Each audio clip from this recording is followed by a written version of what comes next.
O Capelli, vou aproveitar e tem um tema que você bate muito na tecla. Eu acho que como presidente da BDI, isso ainda é mais importante, que é a questão da soberania nacional.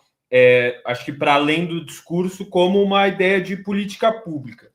Eu queria que você comentasse um pouco as iniciativas da BDI nesse sentido e explicasse também para o nosso público por que essa questão da soberania dentro do campo econômico é também importante para o nosso país. Olha, quando a gente fala de soberania, quer dizer, primeiro, como você tocou na questão da indústria, veja, não há registro na história mundial de país grande, desenvolvido, forte, soberano, sem uma indústria forte.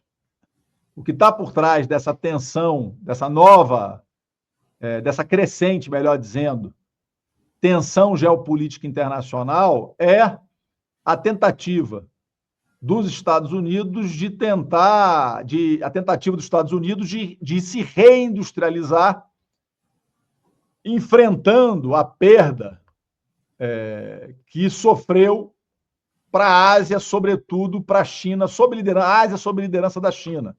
Então, o pano de fundo da disputa China-Estados Unidos é a indústria, é a reindustrialização, é a neo-industrialização, porque a indústria do século XXI não é mais também a indústria da chaminé e fumaça.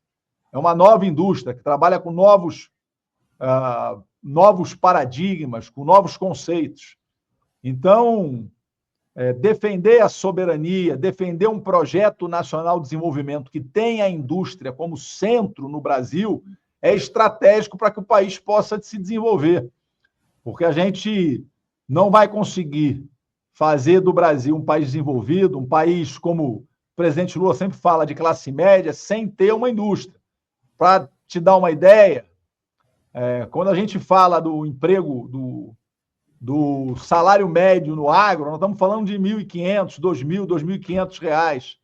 Quando a gente fala do salário médio na indústria química, por exemplo, nós estamos falando de R$ 7.000, R$ 7.500. Quer dizer, então, você só consegue elevar a renda da população quando você tem postos de trabalho mais qualificados e que você também consegue, no mercado global, disputar mercados com produtos de maior valor agregado.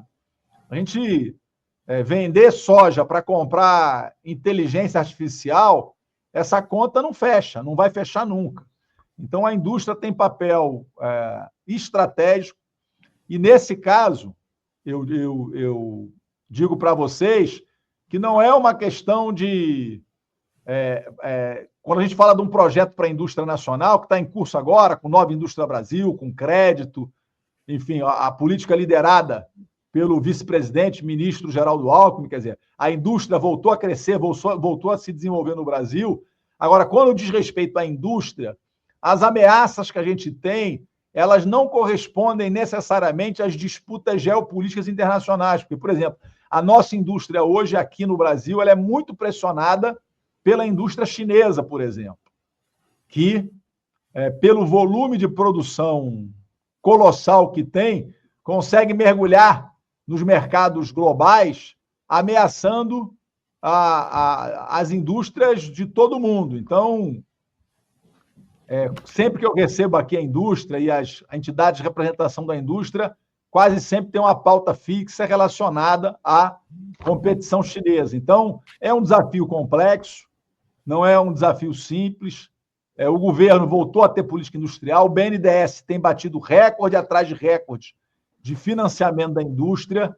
Agora, isso tudo tem que ser de médio e longo prazo, porque a indústria ela é intensiva de capital e ela depende de arranjos complexos, ela não se faz do dia para a noite.